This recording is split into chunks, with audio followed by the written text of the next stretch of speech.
इस देश में सिर्फ 3 कंवारे हैं, ये जानिए। एक राहुल जी हैं, एक सलमान खान जी हैं, एक शैलेंद्र रावत है। जो कि चुनाव होने दीजिए, इसका परिणाम आएगा तो कांग्रेस में शामिल करने होने वालों को होड़ लग जाएगी, लोग शामिल नहीं कर पाएंगे। जहाँ पे कांग्रेस का शासन है, क्या आपको नहीं लगता वहाँ पे दलितों के साथ जाति उत्पीड़न, अत्याचार जैसी चीजें हो रही हैं? ये नहीं दिखा। जब तक पासवान जी थे तब तक चिराग में घी डालते थे, लेकिन अब जब पासवान जी के जाने के बाद चिराग में आरएसएस मट्टी का तेल डाल रहा है। अब चिराग जल नहीं रहा है, चिराग भभक रहा है। 97 से आया, मैं छात्र संघ का उपाध्यक्ष का चुनाव लड़ा, रनर रहा, फिर छात्र संघ का प्रवक्ता रहा मैं 2 साल, 99 में, 2000 में, 2002 में मैंने अध्यक्ष का चुनाव लड़ा, रनर रहा।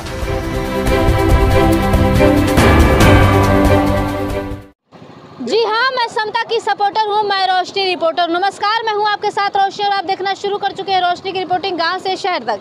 हम अयोध्या में हैं और ये सरयू नदी है और हम बोटिंग करते समय एक इंटरव्यू लेने वाले हैं एक ऐसी शख्सियत का जिनका अयोध्या में एक नाम है, जिनकी एक पहचान है, जिन्होंने जब हम जैसे बच्चों का जन्म भी नहीं हुआ था तब से इनकी राजनीतिक शुरुआत हुई। ये रनर भी रहे और कई सारे चुनाव भी लड़े और बीते 15 नवंबर को इन्होंने लखनऊ उत्तर प्रदेश में जाके कांग्रेस पार्टी ज्वाइन किया। इस विषय पे बात करेंगे कि आखिर क्यों एससी समाज के होके जहां इनकी तमाम पार्टियां हैं उन्हें छोड़ के ये कांग्रेस का दामन क्यों थामे, जबकि कांग्रेस का उत्तर प्रदेश में कोई अस्तित्व नहीं है, कोई लड़ाई में नहीं है। आखिर क्या वजह रही, इनसे जानने की कोशिश करेंगे। सबसे पहले तो स्वागत हमारे चैनल पे और आप अपना परिचय बताएं हमारे दर्शकों को।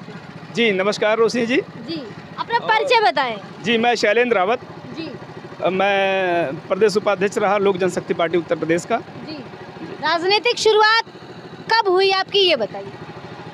राजनीति की शुरुआत तो समझिए जब मैं छोटा था, जब स्कूल जाने लगा। सन कुछ बताइए, सन कौन सा? 90 के बाद का मान लीजिए। 90 के बाद से ही आपकी राजनीतिक? हाँ, 90 के बाद से बहुजन समाज पार्टी का गठन चल रहा था, उसी में सब सारे लोग दौड़ रहे थे, हम लोग भी छोटे थे लेकिन दौड़ा करते थे। राजनीति की शुरुआत हमने की माननीय कांसी राम जी के साथ, हम लोगों ने बहुजन समाज पार्टी से राजनीति की शुरुआत की। उसके बाद देखा हमने कि उस पार्टी में बहुत ही ज़्यादा जो सिद्धांत लेके बहुजन समाज पार्टी चली थी, उन सिद्धांतों पे काम नहीं कर रही थी वो। उसका जो है मेन सिद्धांत पैसा था, समाज से उसका कोई लेना देना नहीं था। बात तो समाज की थी, बहुजन समाज की बात होती थी, बात तो बहुजन समाज की हो रही थी, लेकिन उसका मेन मोटिव पैसा था।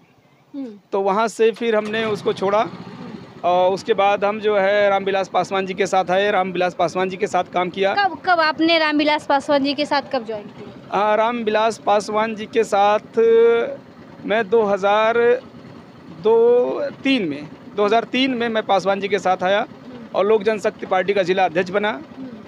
उसके बाद 2006 में मैं क्षेत्र पंचायत सदस्य रहा और उसके बाद 2007 में मैं विधानसभा का चुनाव लड़ा। जी 2007 में मैं विधानसभा का चुनाव लड़ा और लोक जनशक्ति पार्टी में मैं प्रदेश महासचिव रहा, युवा का प्रदेश अध्यक्ष रहा और बाद में मैं जो है प्रदेश उपाध्यक्ष रहा, प्रदेश का उपाध्यक्ष रहा और भारतीय खाद्य निगम में राज्य सलाहकार समिति में सदस्य रहा उत्तर प्रदेश का। जी तो पासवान जी के साथ हमने बहुत काफ़ी करीब से काम किया, समाज के लिए हम लोगों ने काम किया, लड़ाई लड़ी बहुत से। पासवान जी ने बहुत से जो है शेड्यूल कास्ट के लिए बहुत से काम किया उन्होंने। जी राजनीतिक शुरुआत आपकी 1998 से हो गई थी शायद? नहीं, राजनीति की शुरुआत हमने बहुजन समाज पार्टी से शुरू किया था। जब बहुत छोटे थे, जब बहुजन समाज पार्टी बन रही थी तो हम लोग छोटे थे, तो हम लोग बहुजन समाज पार्टी को बनाने में लग गए। हमारे जो नौकरी वाले थे, हमारे पापा भी नौकरी में थे और उनके साथ बहुत से लोग जो नौकरियों में थे, तो सारे लोग बाम सेप में काम करते थे। तो घर में बात हमेशा यही होती थी कि अपनी सरकार आएगी, अपनी सरकार आएगी, बहुजन समाज की सरकार आएगी। और बहुजन समाज की सरकार आई, लेकिन फिर मैंने देखा जो हमने बचपन में सुना था कि बहुजन समाज पार्टी की सरकार आएगी, बहुजन समाज की सरकार आएगी तो ऐसा होगा वैसा होगा, लेकिन वैसा कुछ धरातल पर वैसा कुछ नहीं दिखाई दिया। ये कब की बात है सर, जब आप बता रहे हैं कि आप छोटे से थे? जी अब बात तो हम 91 से जानते हैं, जब पहली सरकार बसपा की बनी तब भी मैं जानता हूँ, बसपा में ही था। और सक्रिय राजनीति में मैं 97 से आया। मैं छात्र संघ का उपाध्यक्ष का चुनाव लड़ा, रनर रहा। फिर छात्र संघ का प्रवक्ता रहा मैं 2 साल, 99 में, 2000 में, 2002 में मैंने अध्यक्ष का चुनाव लड़ा, रनर रहा। जी, हम बचपन से हिस्सा लेते रहे बहुजन समाज पार्टी के तत्वाधान में। अम्बेडकर जयंती हो, और मुझे तो कांसी राम जी ने, मैं इलाहाबाद में शायद उनका आखिरी कैडर था, ईयर तो मुझे याद नहीं ठीक से, और कांसी राम जी ने कैडर दिया था इलाहाबाद में। उस कैडर कैंप में मैंने हिस्सा लिया था, और यूँ कहिए तो कांसी राम द्वारा कैडराइज्ड हूँ। अच्छा जी। अच्छा, फैमिली बैकग्राउंड में कोई राजनीति में रहा कि नहीं? ना, हमारे पिताजी पोस्ट ऑफिस में थे। हमारे जो है हमारे पूर्वज खेती करते रहे। जी। अच्छा, क्या वजह रही कि आप पासवान जी की पार्टी में काम किए, प्रदेश कार्यकारिणी में भी आपको रखा गया, तो क्या वजह रही? अब इन दिनों क्या चल रहा है? नहीं, देखिए, पासवान जी जब भाजपा के साथ गए तभी मुझे छोड़ना था पार्टी, लेकिन हमने छोड़ा नहीं। पासवान जी ने कहा कि नहीं, रहने दीजिए, क्योंकि वो बेटे के लिए गए थे और अपने बेटे को आगे बढ़ाने के लिए गए थे। और बेटा तो उनका शुद्ध रूप से मनवादी है, उससे हम लोग बात भी नहीं करते हैं। हम लोग पार्टी में थे तब भी उससे बहुत दूर ही रहते थे, ज़्यादा बात नहीं करते थे। कभी मिलने उलने पे बस हाँ हेलो, या क्या चल रहा है, क्या नहीं चल रहा, बस इतनी बात होती थी। जब वो पॉलिटिक्स में नहीं था, जब हीरो था, तब उससे बात होती थी। उसके बाद मतलब कि आप पासवान जी के जाने के बाद आपने पार्टी को छोड़ दिया? हाँ, पासवान जी के जाने के बाद हमने वजह रही उनके बेटे का भी है? वजह ये रही कि उनके बेटे का मनवाद ना। जब तक पासवान जी थे तब तक चिराग में घी डालते थे, लेकिन अब जब पासवान जी के जाने के बाद चिराग में आरएसएस मट्टी का तेल डाल रहा है। अब चिराग जल नहीं रहा है, चिराग भभक रहा है। क्या बात है कि चिराग अब जल नहीं रहा है, चिराग अब भभक रहा है। जब पासवान जी थे तो उसमें घी डालने का काम करते थे, जिससे वो दीपक जलता था, लेकिन अब वो भभक रहा है। तो क्या लगता है, वो भभक के बुझ जाएगा या फिर नहीं? अगला चुनाव तो है नहीं, उसका नहीं है। अगला चुनाव जो होगा वो जो भी कांग्रेस के साथ मिलकर लड़ेगा उसी का चुनाव रहेगा। चूँकि देखिए, हम लोगों का मेन मोटिव है, जो शेड्यूल कास्ट के हम लोग, जो बाबा साहब ने संविधान बनाया है। बाबा साहब ने कहा था, अगर मेरे कारवां को तुम आगे ना ले जा पाना तो उसको पीछे भी मत जाने देना। लेकिन इस भारतीय जनता पार्टी की सरकार में कमोबेश बाबा साहब का कारवां पीछे चलता चला जा रहा है। और हमारा समाज, अगर 2024 में अगर भाजपा की सरकार आ गई तो ये समझिए हम लोग पुनः जो है पूर्व काल में चले जाएंगे, जब मनुस्मृति काल था, उसी काल में हम लोग जाने वाले हैं। सर, आपको जिस तरीके की राजनीतिक आपकी सोच है, राजनीतिक पकड़ है, राजनीतिक समझ है, राजनीतिक आपका विचार है, तो आपको नहीं लगता कि आपने अगर भाजपा को हराने का मन बनाया है आप लोगों ने अपने समाज के लिए, तो आपने दूसरे पार्टी का, कांग्रेस का दामन थाम के गलत किया, ऐसा नहीं लगा? नहीं, देखिए, आज हमारा सबसे बड़ा जो लक्ष्य है, जो हमारा ही नहीं, आज दलितों, पिछड़ों, अल्पसंख्यकों के लिए करो या मरो की लड़ाई होगी। 2024 का चुनाव करो या मरो का होगा। अगर इसमें हम हार गए, इसमें हमारा समाज पीछे हटता, किसी कारण से अगर हम जो है यूनाइट होकर अगर वो कांग्रेस को नहीं करते हैं और कांग्रेस की सरकार नहीं बनाते हैं, तो ये समझिए संविधान ख़त्म हो जाएगा और हम लोग पुनः गुलामी के युग में चले जाएंगे। ऐसा लोग कहते हैं कि कांग्रेस और भाजपा में कोई विशेष अंतर नहीं है, तो कैसे भरोसा हुआ आपको कांग्रेस? देखिए, अगर कांग्रेस और भाजपा में अंतर ना होता, कांग्रेस ने कभी दलितों के साथ अन्याय अत्याचार नहीं होने दिया। जो वास्तविकता है, हम लोगों को बरगलाया गया, गुमराह किया गया। बहुजन समाज पार्टी का जब मिशन चला तो हमारे समाज को गुमराह किया गया कि कांग्रेस ऐसी है, वैसी है, ये है, वो है।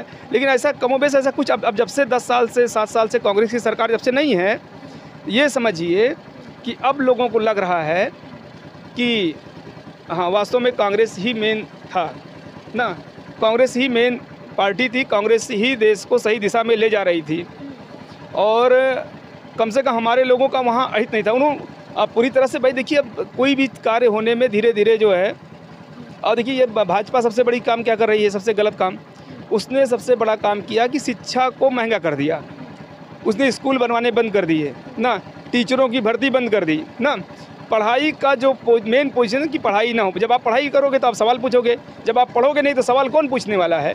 तो भाजपा चाहती है कि जो दलित, पिछड़ा और मुस्लिम समुदाय, अल्पसंख्यक समुदाय है, ये पढ़ाई से दूर रहे, शिक्षा से वंचित हो जाए। शिक्षा इतनी महंगी कर दीजिए कि ये पढ़ ही ना पाए भाई, और नौकरियां ख़त्म कर दीजिए। एक बात बताइए सर कि जहाँ पे कांग्रेस का शासन है, क्या आपको नहीं लगता वहाँ पे दलितों के साथ जाति उत्पीड़न, अत्याचार जैसी चीज़ें हो रही हैं? ये नहीं दिखा आपको? नहीं, हो रहा है, ज़रूर हो रहा है, और उस पर कार्रवाइयाँ भी हो रही हैं। ऐसा नहीं है। अभी तो हम अब देखिए यूपी की बात करते हैं। अभी तो यूपी में जो है भाजपा की सरकार है, जी। और उत्पीड़न तो हर सरकार में होता है जो है।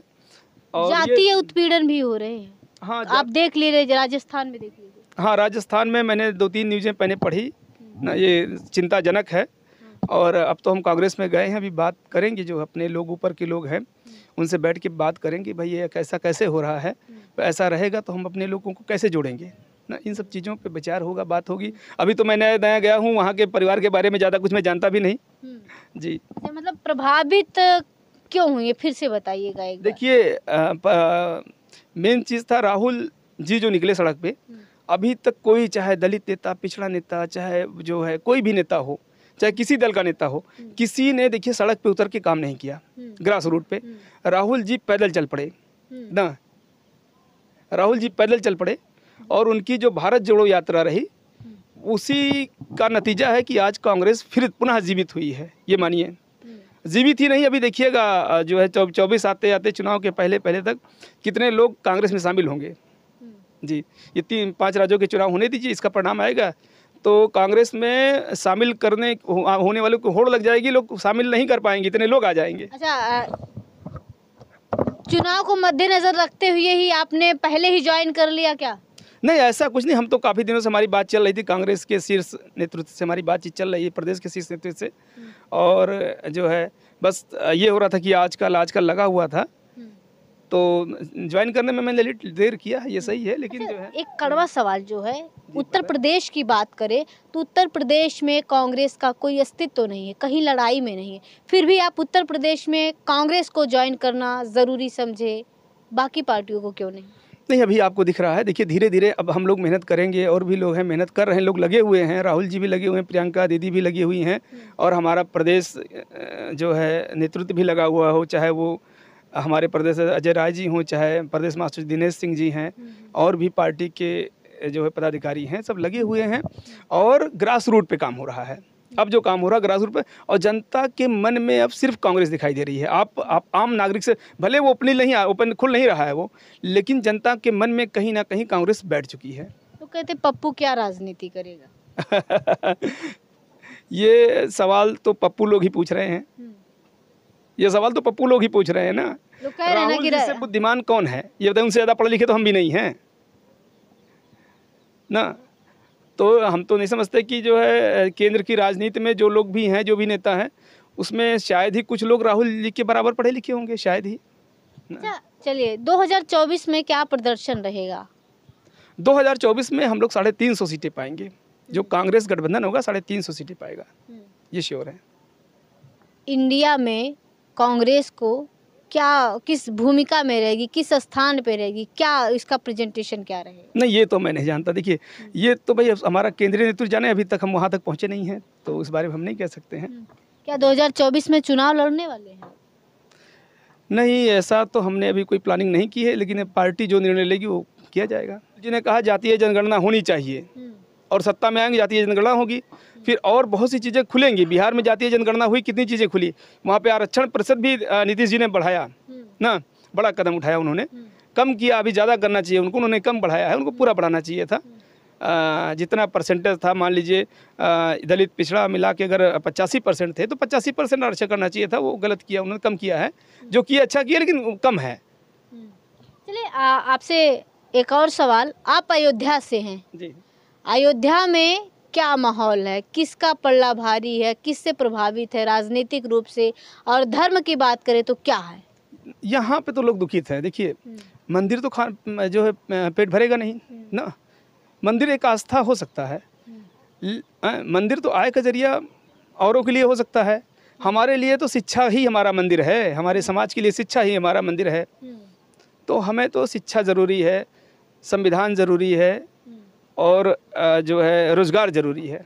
आपके अयोध्या में फिर से एक रिकॉर्ड बना है। जी। उस रिकॉर्ड से आम जनता का क्या फ़ायदा हुआ? कुछ फ़ायदा हुआ वो बताइए। अगर गर्व की बात है ना, गौरवान्वित होना चाहिए। तो जो गौरवान्वित हो रहे हैं वो हों, हमें कोई गर्व नहीं है ऐसी चीज़ों पे। अगर यहाँ कुछ बड़ा एम्स बना होता, IIT बना होता, इस तरह का कुछ बड़ा शिक्षण संस्थान बनता, कोई बड़ा हॉस्पिटल बनता ना, तो मैं गौरवान्वित मैं भी महसूस करता। अगर दिए जलाने से गौरवान्वित है, चलिए हम भी दिए जलाएंगे भाई। तो जो लोग आपको देख रहे हैं, अयोध्या से हो या अयोध्या के बाहर से हो, और उनके मन में सवाल है कि अपनी पार्टी बसपा अपना घर छोड़ के और उभरती हुई जो उगता हुआ सूरज आजाद समाज पार्टी को छोड़कर आपने रावत सर ने अयोध्या के जो एक चर्चित चेहरे हैं, जिन पे लोग भरोसा भी करते हैं, जब आप मार्केट में निकलते हैं तो बहुत सारे जानने वाले हैं, आपने बाकी पार्टियों को छोड़कर कांग्रेस का दामन थामा है।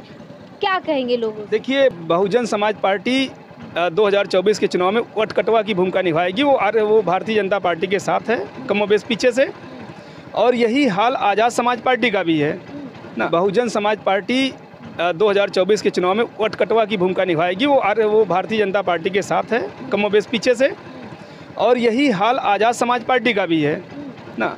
आज़ाद समाज पार्टी का भी यही हाल है। उसके पास यूपी में चुनाव लड़ी थी, ज़्यादातर सीटों पे चुनाव लड़ी, उसका वोट उसने जो पूरे प्रदेश में 1% भी उसको वोट नहीं मिला है।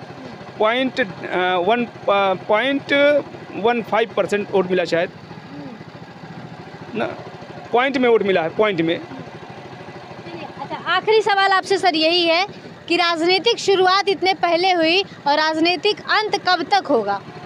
राजनीतिक अंत जब तक हम जिंदा हैं तब तक करते रहेंगे, और मेरा लक्ष्य है कि सत्ता के शीर्ष पे हमारे समाज के लोग पहुँचे। बाबा साहब का जो सपना था कि शेड्यूल कास्ट का जो है प्रधानमंत्री बने, तो हम उसमें लगेंगे, उसके लिए काम करेंगे। आपने जिक्र किया था एक बार हमसे ऑफ कैमरे, हमारी जब आपसे बातचीत हो रही थी, आपने कहा कि आप मानवर साहब के कैडराइज व्यक्ति हैं। हाँ जी। शायद 90 के बाद की बात है, शायद कांसीराम जी का वो आखिरी कैडर कैंप रहा होगा इलाहाबाद में, उसको मैंने ज्वाइन किया था। अच्छा सर, क्या मान्यवर साहब का कैडर अटेंड करना ही आपको इतना प्रभावित कर गया कि आपने अभी तक शादी नहीं करी? देखिए, कांसीराम जी ब्रेन वॉश करते थे। आपका भी इतना कर दिया कि आपने शादी ही नहीं की? ना, बिल्कुल वो ब्रेन वॉश करते थे। देखिए, कांसीराम जी ने कुछ चीज़ें कही हैं, उस पर हम नहीं जाएंगे, उतना डार्क में नहीं जाएंगे, उनके बारे में नहीं उतना डार्क में जाएंगे, लेकिन वो जो कैडर करते थे ब्रेन वॉश करते थे जी। तो क्या समाज के लिए आपने अपना घर नहीं बसाया? राजनीतिक नहीं, असल में हम लोग राजनीति में थे, तो अगर शादी करते तो परिवार बढ़ता, परिवार के लिए पैसे कमाना पड़ता, और पैसे हम कहाँ से कमाते? पैसे तो हम अपने समाज से ही लेते ना, लूटते। इसमें सिर्फ 3 कंवारे हैं, ये जानिए। एक राहुल जी हैं, एक सलमान खान जी हैं, एक शैलेंद्र रावत हैं। अच्छा, शैलेंद्र रावत जो है राहुल जी से प्रभावित होकर कांग्रेस ज्वाइन कर ली है? जी, निश्चित रूप से भारत जोड़ो यात्रा। अच्छा, शैलेंद्र रावत जो है राहुल जी से प्रभावित होकर कांग्रेस ज्वाइन कर ली है? जी, निश्चित रूप से भारत जोड़ो यात्रा से प्रभावित होकर मैंने कांग्रेस ज्वाइन कर लिया जी। भारत जोड़ो यात्रा से सर ने प्रभावित होकर कांग्रेस ज्वाइन कर लिया, और सर ने सबसे बड़ी बात जो है इस इंटरव्यू में, सबसे बड़ी बात जो निकल के आती है वो ये है कि सर ने समाज के लिए, समाज के हित के लिए, यदि मैं शादी करूंगा तो समाज के लिए, परिवार के लिए पैसे कमाना पड़ेगा, उनको जिलाना पड़ेगा, आखिर मैं पैसे कहाँ से लाऊंगा? तो इन्होंने समाज में अविवाहित रूप से काम करने का मन बनाया और मान्यवर साहब से प्रभावित रहे। तो इस वीडियो पर आपकी क्या राय है और आप क्या कहना चाहेंगे? कमेंट सेक्शन में अपनी राय ज़रूर दें। शुक्रिया।